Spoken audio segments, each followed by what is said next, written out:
Dans ce journal, vous aurez les échos de la réunion de travail consacrée à la lutte contre le coronavirus en Afrique. Les travaux dirigés par le président en exercice de l'Union africaine, le Sud-Africain Cyril Ramaphosa, se sont déroulés en visioconférence. La Banque islamique de développement s'engage à hauteur de 134 millions d'euros pour financer la construction du tronçon Abéché-Abougouilem du projet de la route Abéché-Adré frontière du Soudan. Le ministre de l'économie et le représentant résident du BID ont paraphé le document. Et puis, à l'Assemblée nationale, les députés ont interpellé le ministre de la Défense et de la Sécurité, Mohamed Abali Salah, sur la question d'obtention des documents officiels. La question orale avec débat a été dirigée par le président de l'Assemblée nationale, Haroun Kabadji. C'est tout pour le sommaire. Bonsoir à tous et bienvenue sur Télé Tchad. Une réunion de travail consacrée à la lutte contre le coronavirus en Afrique a eu lieu cet après-midi par visioconférence. Elle a regroupé les membres du bureau de l'Union africaine et les chefs d'État présidents des communautés économiques régionales. La séance a été présidée par le président sud-africain et président en exercice de l'Union africaine, Cyril Ramaphosa. Nassounou Djiti. La tenue de la rencontre au sommet par visioconférence est placée sous la présidence du président en exercice de l'Union africaine, le chef de l'État sud-africain, Cyril Ramaphosa. Tous les 8 chefs d'État africains, présidents en exercice des 8 communautés économiques régionales que sont la communauté économique des États sahalo-sahariens, CNSAD, la communauté économique des États de l'Afrique de l'Ouest, CEDEAO, la communauté économique des États de l'Afrique centrale, CAC, le marché commun de l'Afrique orientale et australe, COMESA, la communauté de développement d'Afrique australe, SADC, l'autorité intergouvernementale pour le développement, IGAD, l'Union du Maghreb arabe, UMA, et la communauté d'Afrique de l'Est, CAE, étaient de la partie. Plantant le décor de la rencontre, le président de la Commission de l'Union africaine, Moussa Faki Mahamat, a salué les efforts fournis par chaque État africain pour faire face à la pandémie du coronavirus. Il devait par la suite dresser un bilan sombre de la pandémie sur le continent.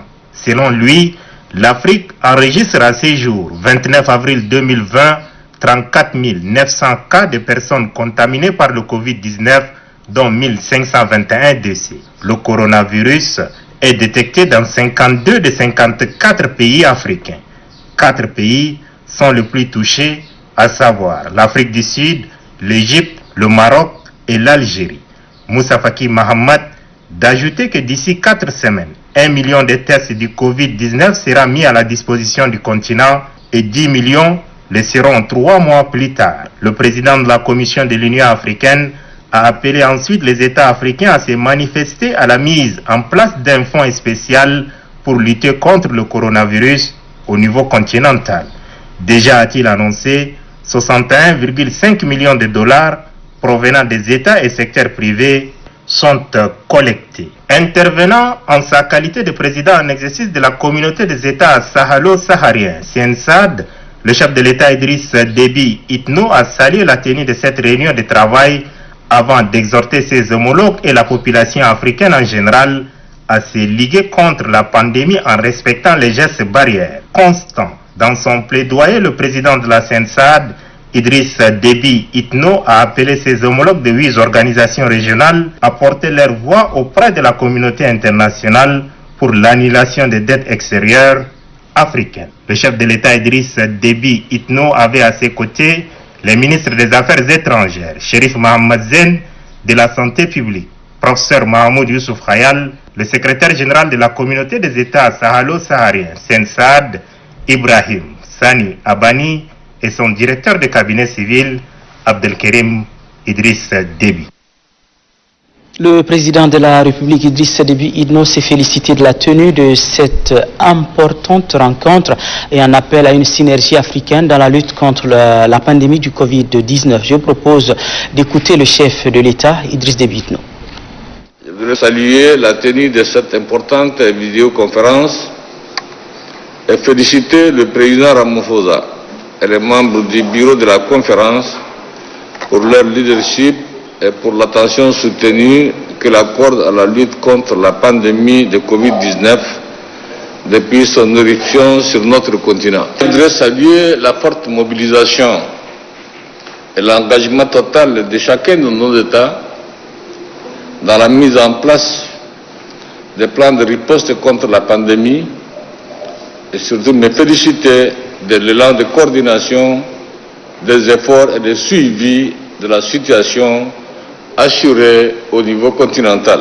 Malgré les insuffisances de nos systèmes nationaux de santé et les conditions économiques défavorables, l'Afrique en général et les États membres de la CINSAD en particulier ont bien réagi dans la gestion de la crise de Covid-19.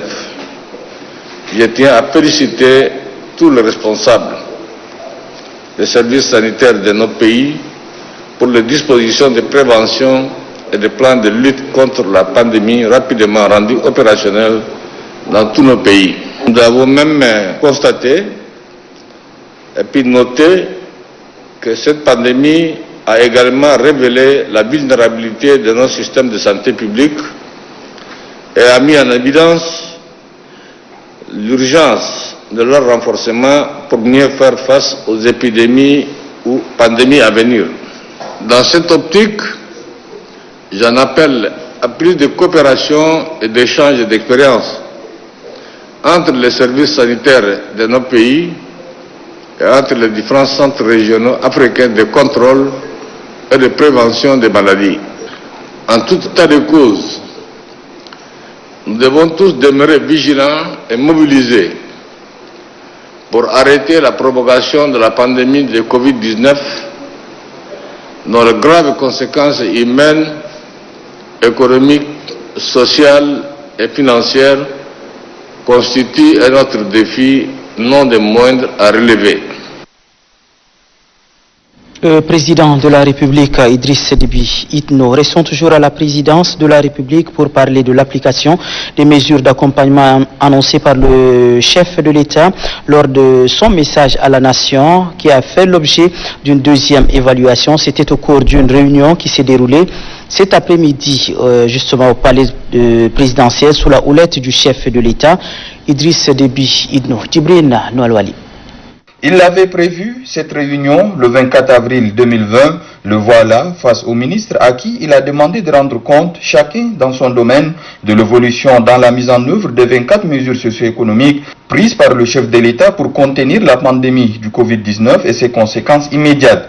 L'exercice auquel se sont attelés tous les ministres a permis de dégager un tableau qui montre globalement le chemin parcouru. Sur les 24 mesures annoncées, au moins 20 sont soit exécutées, soit en cours d'exécution. S'agissant de l'acquisition des vivres, le chef de l'État Idriss Déby Itno a donné des orientations à l'ONASA afin de lancer les commandes nécessaires dans la mesure où les fonds nécessaires sont déjà libérés par le Trésor public. La question des masques a été également abordée. Ces outils de protection doivent être mis à la disposition de la population envers qui il est nécessaire d'amplifier la sensibilisation sur l'utilité du port de ces masques, a recommandé le chef de l'État Idriss Déby Itno. Aussi a-t-il été amené de constater que le virus est en train de se répandre au sein de la population. De plus en plus, des cas sont détectés. À cet égard, la cellule de veille et de sécurité sanitaire est appelée par le président de la République, Idriss Déby Itno, à faire davantage pour maîtriser la pandémie. De ce travail et de tous les autres points pris en compte dans les différentes mesures d'accompagnement, il faut accélérer le rythme de mise en œuvre, a-t-il prescrit, donnant rendez-vous au ministre la semaine prochaine pour faire le point de la situation. Cette attention soutenue du chef de l'État, si besoin en est, démontre son attachement à la mise en œuvre rapide et effective des différentes annonces afin que les citoyens tchadiens en tirent les dividendes. Je vous invite à présent à suivre le porte-parole du gouvernement, le ministre de la Communication, Oumar Yahya Hissène, qui livre ici le contenu du décret 08-27. Suivez. Décret numéro 0827, /PR, /2020, portant prorogation du couvre-feu. Le président de la République, chef de l'État, chef de gouvernement, président du Conseil des ministres, vu la Constitution, vu l'ordonnance numéro 044, /INT, /SUR, du 27 octobre 1962, relatif à l'état d'urgence.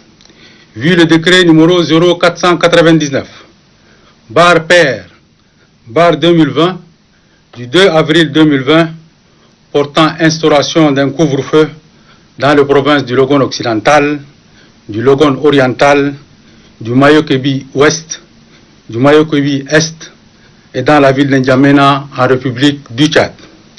Vu le décret numéro 05/PR/2020 du 3 avril 2020 portant extension du couvre-feu à Mandalia, Logungana et d'Njamena à Guité en République du Tchad. Vu le décret numéro 0577/PR/2020 du 15 avril 2020 portant prorogation du couvre-feu. Vu l'urgence sanitaire décrète. Article 1er. Le couvre-feu instauré dans les provinces du Logone oriental, du Logone occidental, du Mayo-Kébi ouest, du Mayo-Kébi est, dans la ville d'Njamena, à Mandalia, au Lugungana et d'Njamena Fara à Guité, en République du Tchad, est prorogé pour une période de 2 semaines à compter du 29 avril 2020, de 20h à 5h du matin. Article 2. Les dispositions des articles 2 et 3 du décret numéro 05/PR/2020 du 3 avril 2020 restent en vigueur. Article 3. Le présent décret, qui prend effet pour compter de la date de sa signature, sera enregistré et publié au journal officiel de la République. N'Djamena le 29 avril 2020, Idriss Déby Itno. Oumaria Hissène, ministre de la Communication, porte-parole du gouvernement. Signature d'un accord de financement de construction du tronçon Abéché-Abouguilem du projet de la route Abéché-Adré-Frontière du Soudan. Le gouvernement tchadien et la Banque islamique de développement, le montant de l'enveloppe s'élève à plus de 134 millions d'euros, ont paraphé sur le document le ministre de l'économie et de la planification du développement et le représentant résident de la Banque islamique du développement. Le ministre des infrastructures et des transports y a pris part. Karnouba Théophile. Potentiel partenaire du Tchad dans le processus de développement socio-économique et culturel, la Banque mondiale matérialise son engagement aux côtés du gouvernement dans la lutte contre la maladie à coronavirus. L'institution financière internationale vient d'octroyer 20 millions de dollars au ministère de la Santé publique pour la mise en œuvre du projet de prévention et de riposte au Covid-19. La pandémie du coronavirus se propage rapidement dans le monde entier et il met le système sanitaire tchadien en particulier, déjà fragile, à très rude épreuve. Cet appui d'urgence n'est que le début d'un effort plus vaste que le groupe de la Banque mondiale prévoit de fournir au Tchad. Pour le ministre de la Santé publique, la signature de cet accord de financement avec la Banque mondiale est l'aboutissement d'un long processus. Dès la déclaration de l'OMS par rapport à ce Covid-19, nous avons mis une équipe multidisciplinaire, une équipe qui prend en compte pratiquement tous nos partenaires, nos bailleurs et un grand nombre de ministères qui nous accompagnent. Le ministre de l'économie et de la planification du développement, qui salue cette réaction prompte de la Banque mondiale, rassure que ce financement sera utilisé à bon escient pour atteindre les objectifs du projet. Ces appuis viennent donc s'ajouter à la longue liste de ceux dont bénéficie déjà notre pays de la part du groupe de la Banque mondiale, notamment à travers l'Association internationale de développement IDA.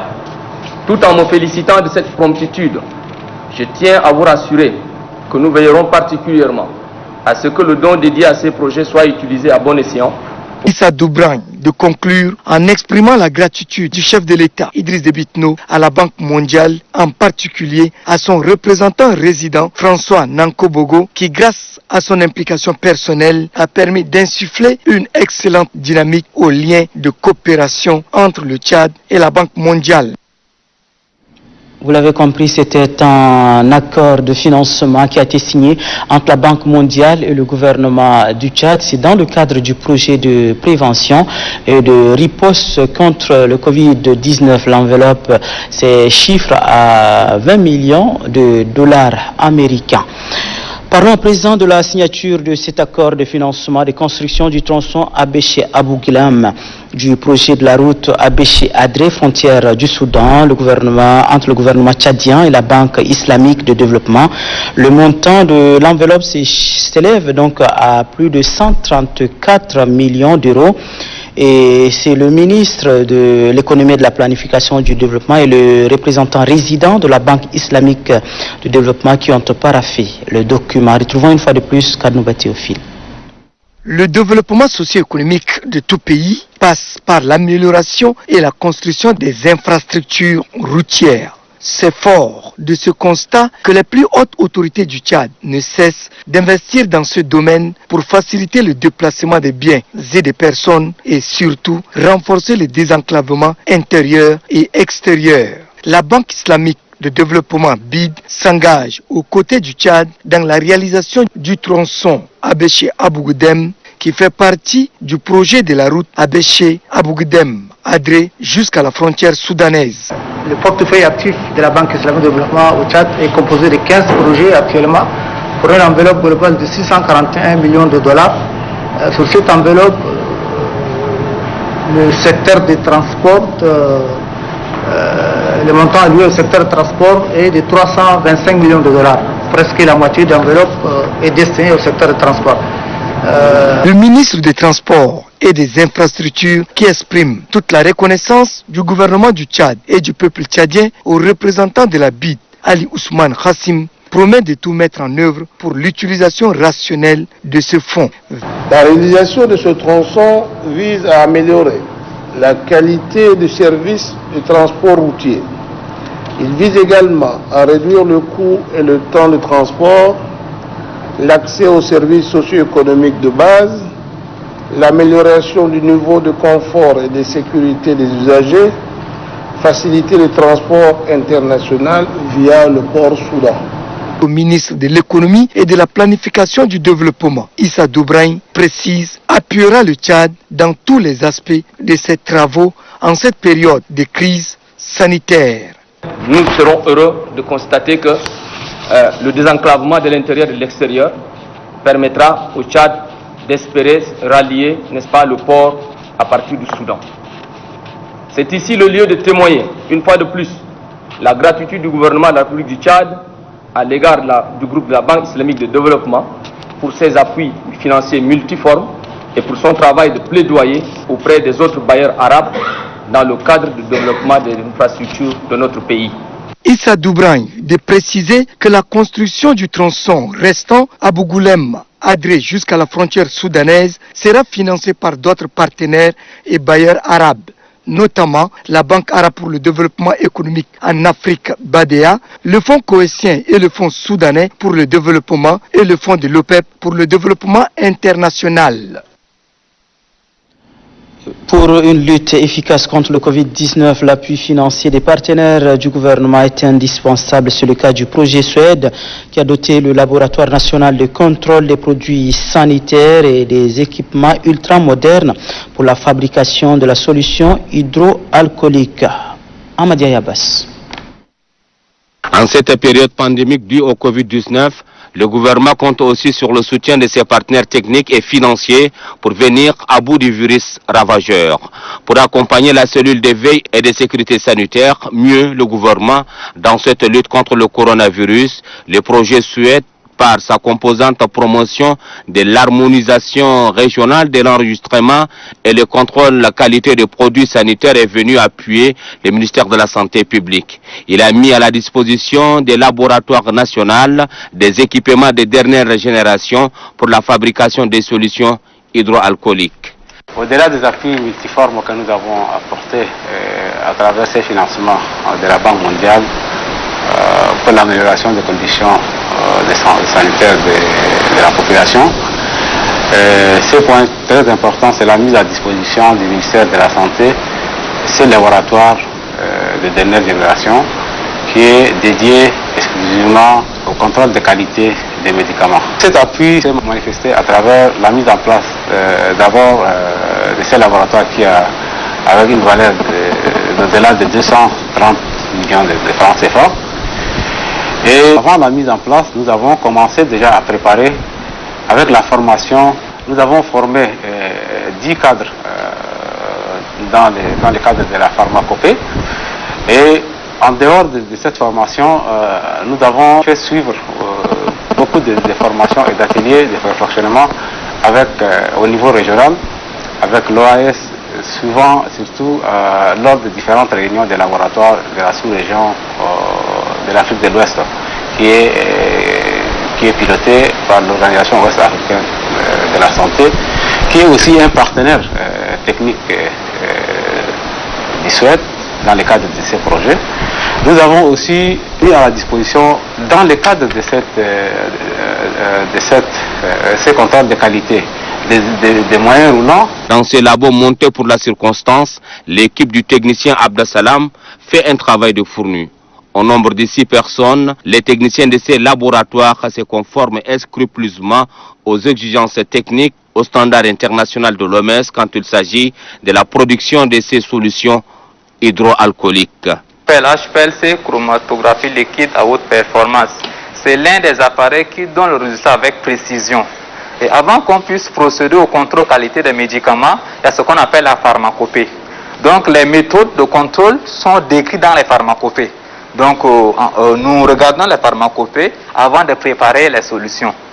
Déjà, la particularité de ce dernier est qu'on peut contrôler 122 molécules différentes. Depuis l'apparition des premiers cas de la maladie à coronavirus au Tchad, des individus non qualifiés se sont lancés dans la fabrication de la solution hydroalcoolique. Sont-ils habilités à faire ce travail hautement scientifique? Des qualités de produits pharmaceutiques. Tous les champions que vous voyez ici, nous avons descendu sur le terrain, que les marchés ambulants sont en train de prendre ces solutions. Ils fabriquent localement, anarchiquement, sont en train de préparer et ils mettent à la disposition de la population, alors que ce ne sont pas plus digères. Nous avons contrôlé avec l'équipe qui est présente ici. Juste seulement, ils sont composés de différentes molécules, de différentes compositions qui ne répondent pas aux normes. Nous avons testé et ça ne sert à rien de vraiment cacher la vie de la population. C'est pourquoi ici, au niveau du laboratoire national contrôle qualité des médicaments, nous avons des références, nous avons des protocoles qui est déjà validé par l'OMS et ces protocoles, on suit au fur et à mesure pour préparer la solution hydraulique. Si on sort en dehors de ça, ce n'est plus la qualité. D'une capacité de production journalière de 1000 gels désinfectants, les laboratoires nationaux de contrôle des produits sanitaires opérationnels grâce à l'appui du projet autonomisation de la femme et du dividende démographique au Sahel est la seule structure habilitée à produire du gel. Document signé à Matia Abbas, 47 médecins des provinces du Bata, du Guéret et du Salamat ont suivi une formation sur la prise en charge et la surveillance épidémiologique dans le cadre de la lutte contre le Covid-19, une formation financée par le programme d'appui au district sanitaire au Tchad et la coopération suisse. Léa Malou.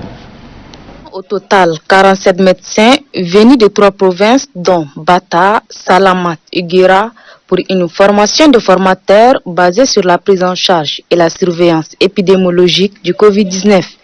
Une maladie pas comme les autres vit sa contamination rapide et sa façon d'affaiblir l'homme en un laps du temps, raison pour laquelle une urgence d'orienter, d'instruire et de former ces grandes personnalités de la santé pour mieux maîtriser les cas suspects et s'est déclaré atteint de cette maladie. Selon le docteur Bala de l'OMS, cette formation va renforcer les capacités de ces médecins pour la prise en charge des cas de Covid-19 et le diagnostic. Une formation inscrite dans le plan de contingence national ainsi que provincial. Le docteur Doué Djonga remercie le programme d'appui au district sanitaire au Tchad et la coopération suisse pour le financement de cet atelier. Ces remerciements s'en vont également à l'endroit des partenaires pour leur implication technique. Le représentant du ministère de la Santé publique, Ahmad Othman, remercie les 3 délégations pour leur implication à la réussite de la formation.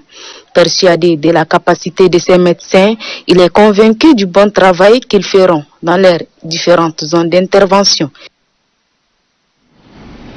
Le monde vit une situation exceptionnelle avec l'épidémie du coronavirus. Le nombre de cas se multiplie, les morts aussi. Le Tchad enregistre depuis hier, mercredi, 6 nouveaux cas confirmés, portant 52 cas de contamination, parmi lesquels 19 patients guéris et malheureusement 2 décès. Adoum Mangana revient sur la communication du porte-parole de la cellule de crise contre le Covid-19. 30 échantillons analysés, 6 nouveaux cas confirmés, 31 malades sous traitement, 19 patients guéris, 2 cas de décès. Il ressort de cette communication que la pandémie gagne du terrain au Tchad. De 0 à 2 premiers cas déclarés le 19 mars 2020, nous voici à 52 cas enregistrés avec 2 morts. Il vous souviendra que dès les 2 premiers cas enregistrés, le gouvernement de la République du Tchad, à la vitesse de la lumière, a pris des mesures drastiques pour éviter la propagation de la maladie au Tchad. Une stratégie de communication est mise en place par la cellule de veille et de sécurité sanitaire, coordonnée bien évidemment au plus haut niveau par le ministre d'État, ministre secrétaire général de la présidence de la République, Kalzebe Paimi Debe.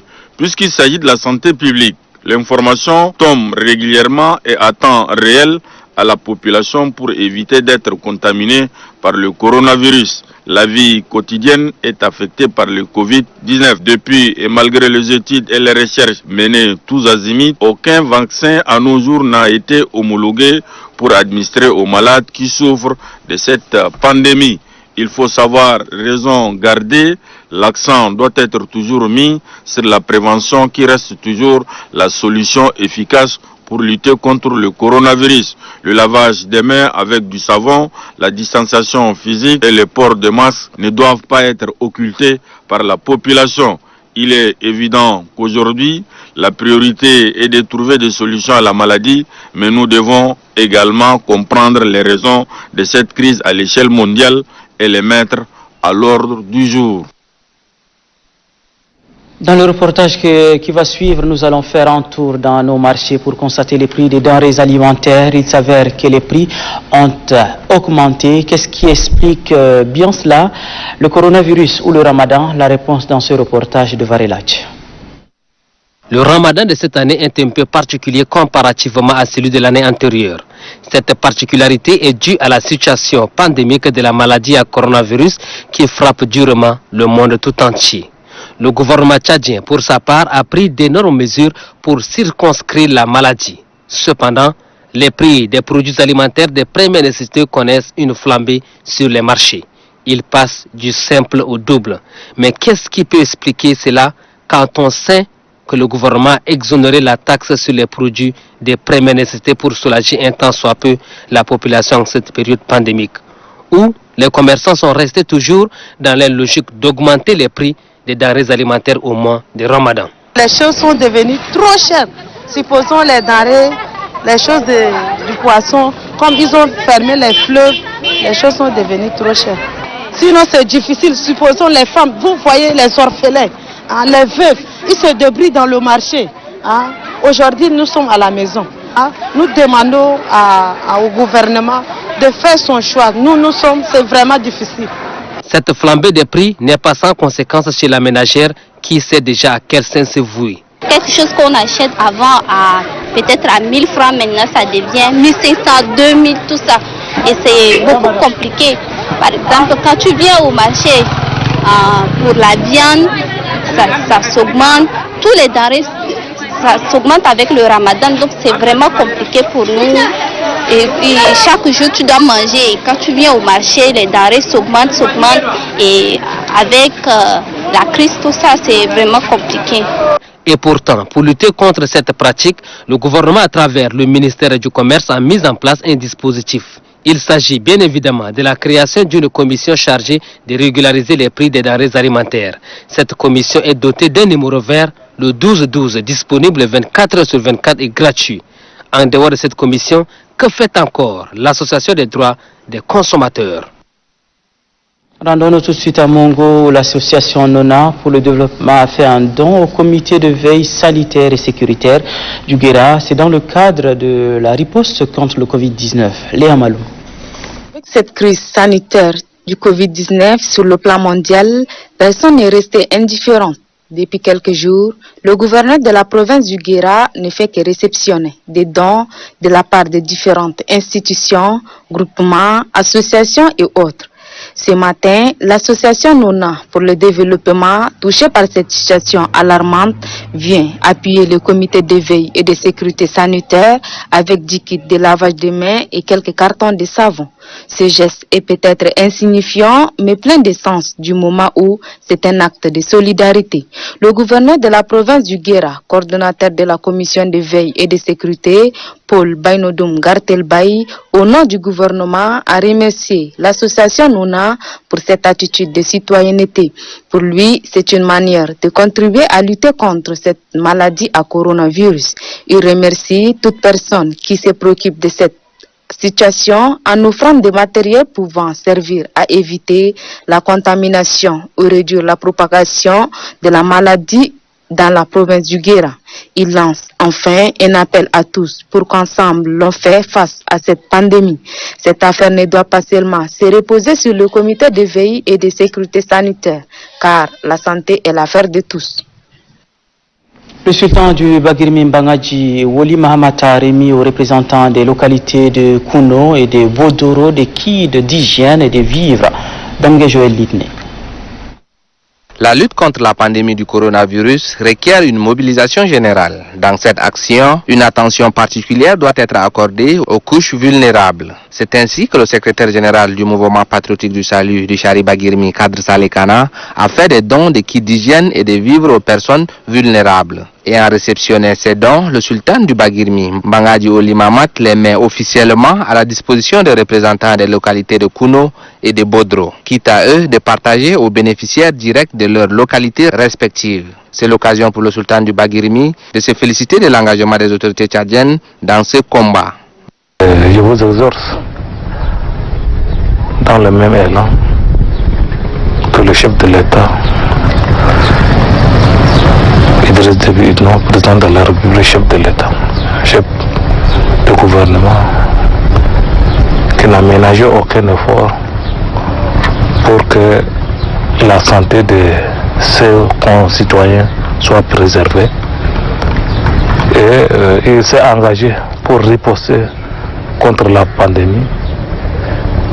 Et vous aussi, je vous demanderai de faire la même chose pour que nos populations soient épargnées de cette pandémie. Ayant suivi avec intérêt la démonstration de lavage des mains faite par le sultan du Bagirmi, Mbangadji Oli Mamat, les bénéficiaires promettent vulgariser ces gestes barrières dans leur localité pour empêcher la propagation du Covid-19. Tout à fait autre chose à présent, la BEAC a tenu également son conseil d'administration ce 29 avril par visioconférence. La session a été dirigée par le ministre des Finances et du Budget. Compte rendu, Ali Ibrahim Suleiman. C'est le ministre des Finances et du Budget, Tahir Hamid Giling, par ailleurs président en exercice du conseil d'administration de la Banque des États de l'Afrique centrale, qui a présidé le conseil d'administration, laquelle s'est déroulée par vidéoconférence. Le ministre Tahir Hamid Giling et le directeur national de la Banque des États de l'Afrique centrale étaient face aux responsables concernés des pays membres. Les échanges avec les services centraux de la Banque des États de l'Afrique centrale, grâce à cette technologie de l'information et de la communication, ont porté essentiellement sur les lignes directives et des questions économiques, monétaires et financières de la sous-région.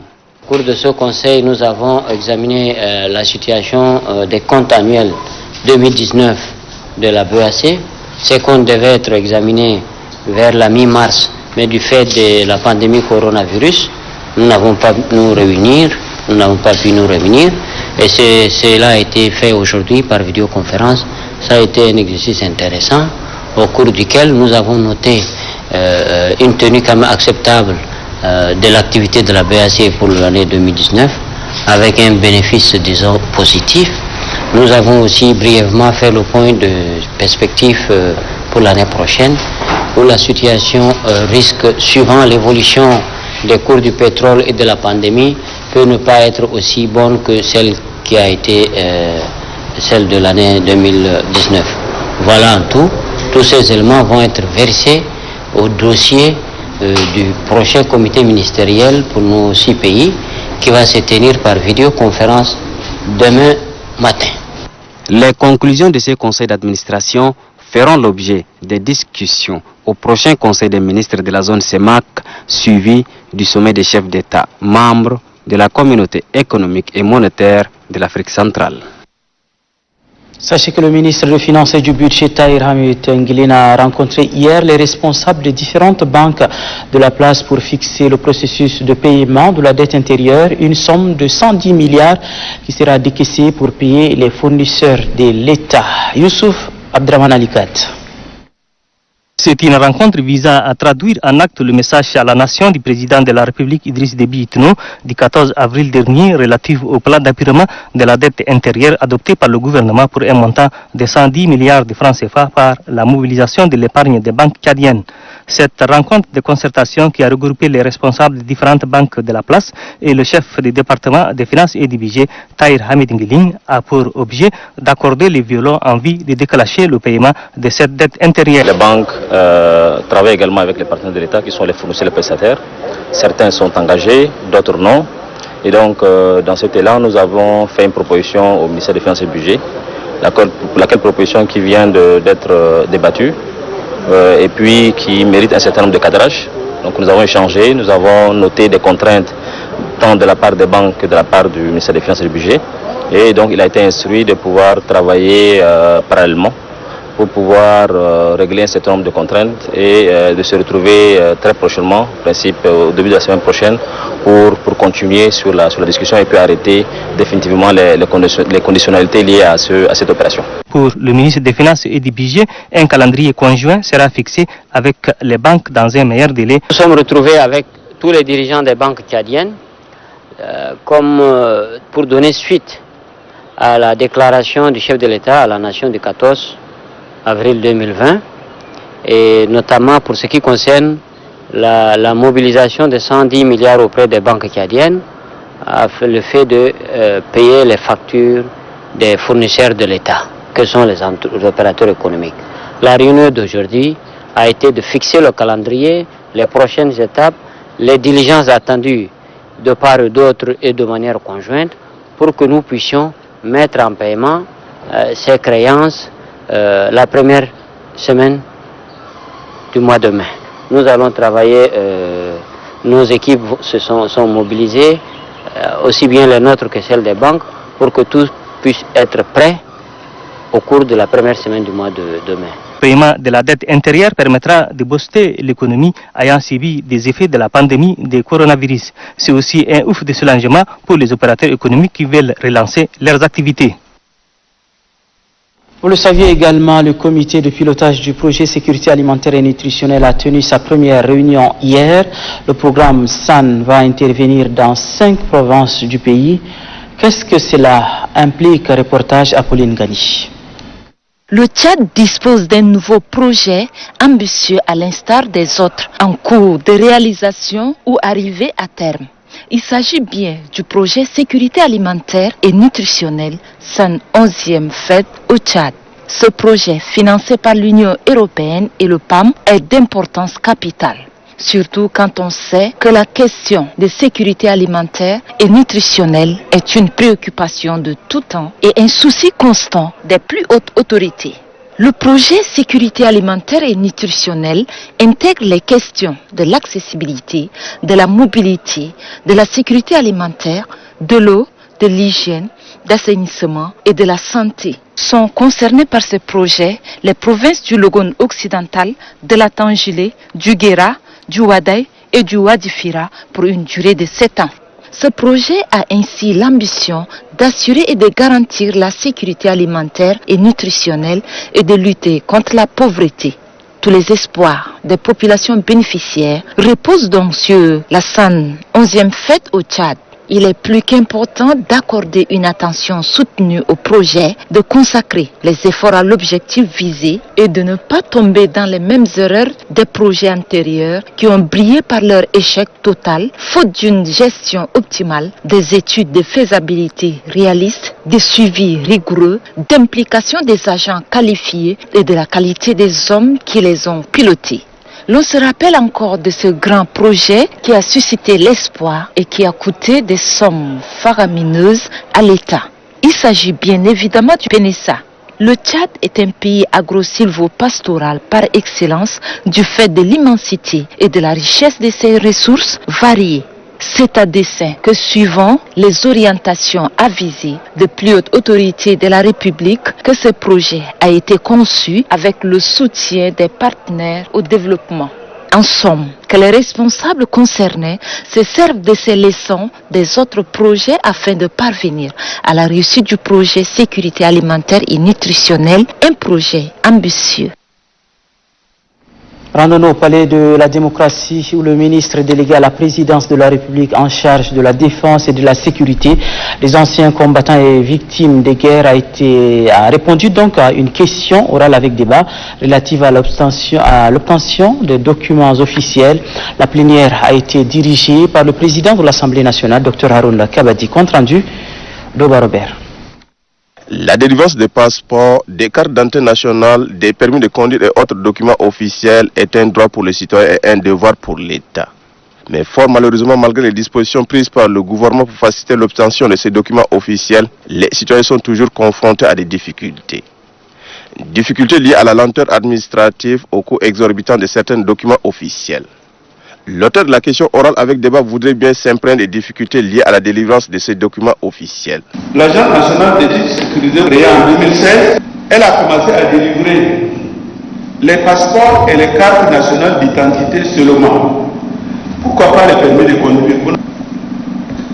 Pourtant, les citoyens ont payé ces permis de conduire. Il y en a qui ont depuis 4 ans, 5 ans.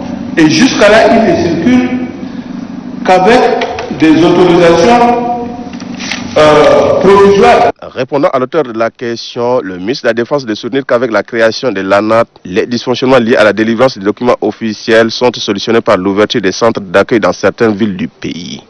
L'Agence nationale des titres sécurisés a produit un résultat escompté. L'on peut entrer en possession de sa carte d'identité dans un bref délai. Avec cette installation du système intégré au niveau de l'ANAT, nous avons aujourd'hui un registre national biométrique des populations unique et sécurisé et mis en place, qui est une source authentique et unique en matière d'identification des individus et de protection de tous les titres de documents nationaux, que ce soit acte d'état civil, carte d'identité nationale, document de voyage, carte d'électeur, permis de conduire, etc.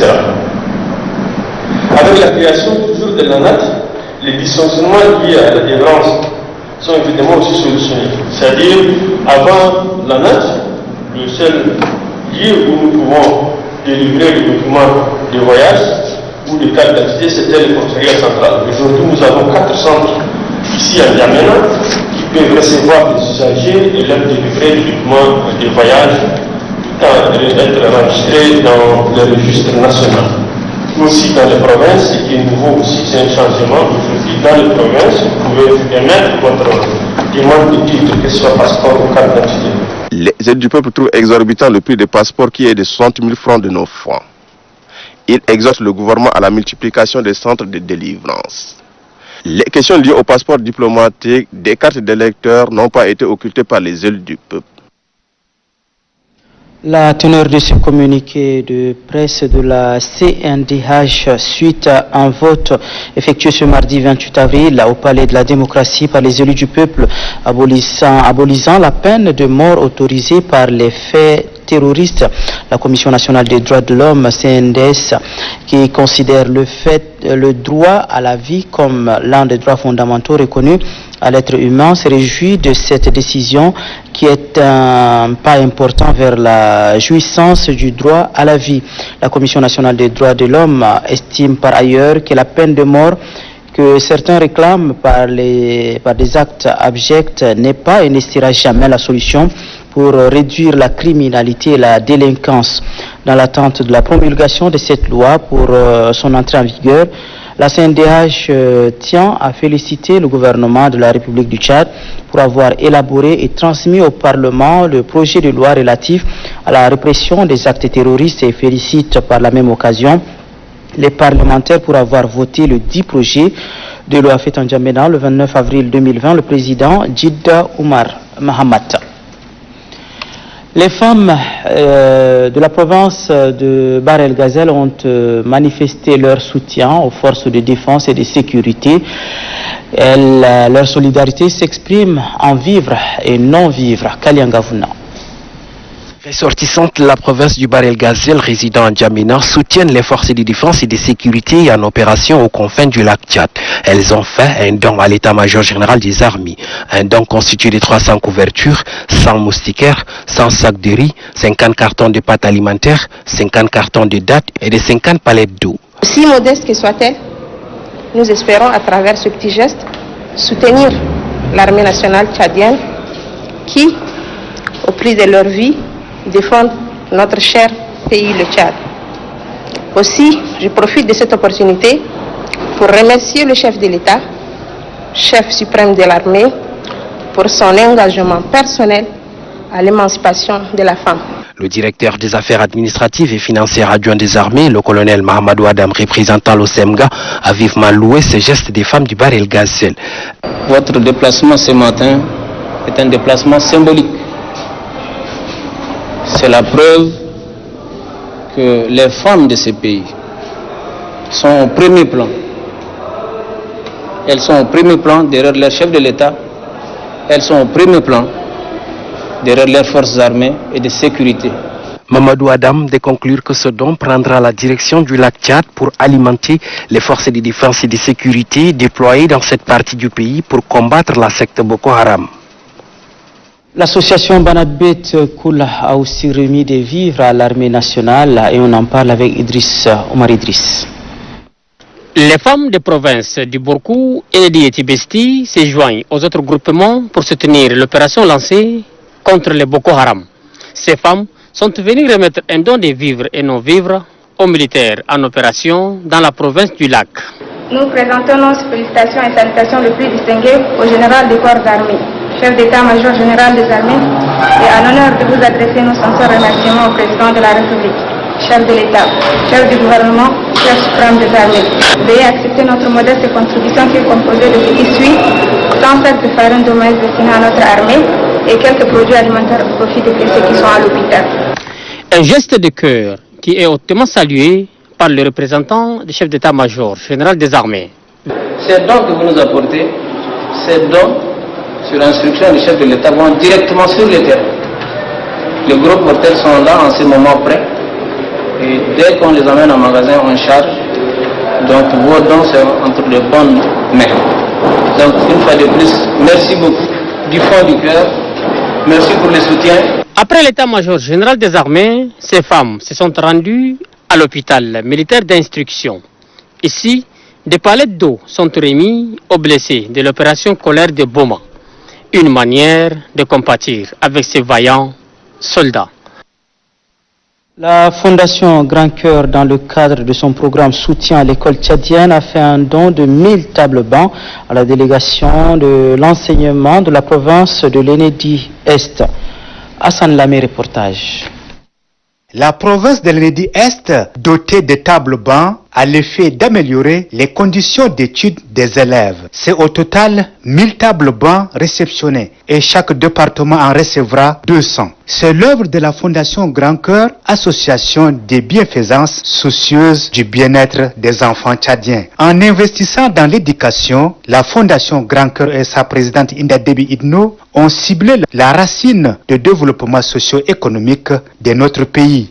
Une initiative qui ne laisse pas indifférent les délégués provinciaux de l'éducation de l'Enedi-Est, Goypaï Mbangwara, qui salue la Fondation Grand Cœur. Aujourd'hui, ce sont les tables bancs.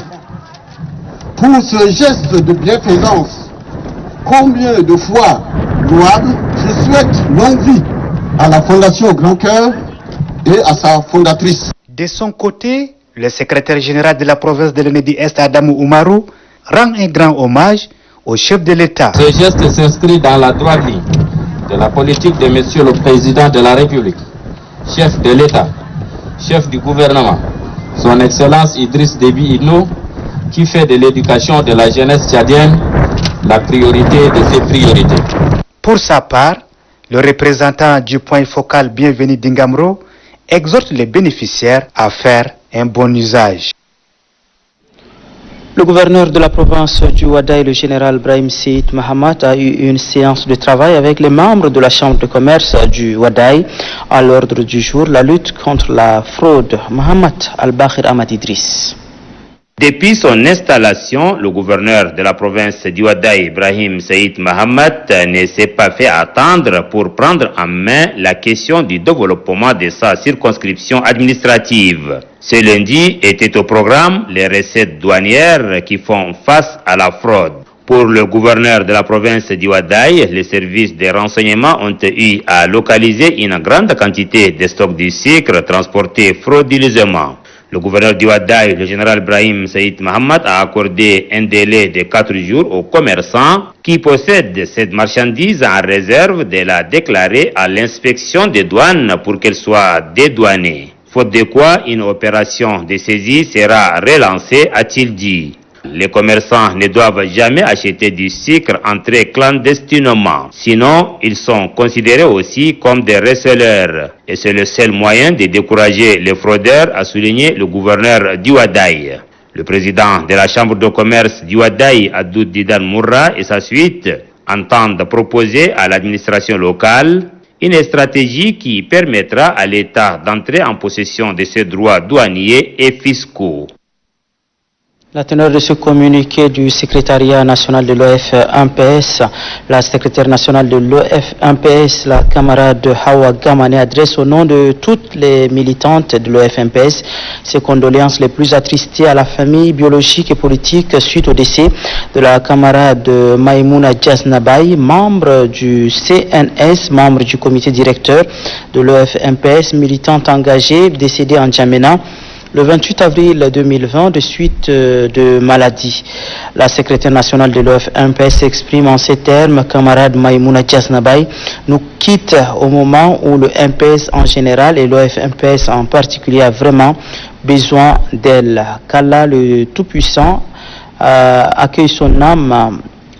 Accueille donc l'âme de la regrettée dans son vaste paradis. La secrétaire nationale Hawa Gamane. Sur ce, mesdames et messieurs, c'est referme cette édition. Merci à vous de l'avoir suivi.